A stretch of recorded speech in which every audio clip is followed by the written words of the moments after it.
Okay, so everything's a mess. Just ignore that because I've been redoing my kitchen.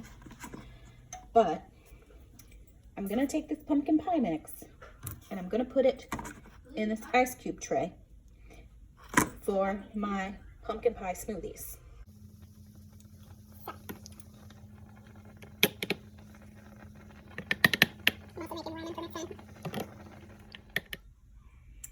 Each little spot is filled with the pumpkin pie mix and you put it in the freezer, and then when it's done you take it out and you put it in a Ziploc bag so it doesn't get freezer burned, and then you can just pop them into your blender for your smoothies.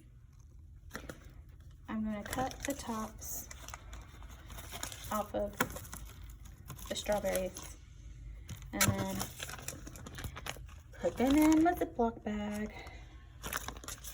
and freeze those for smoothies.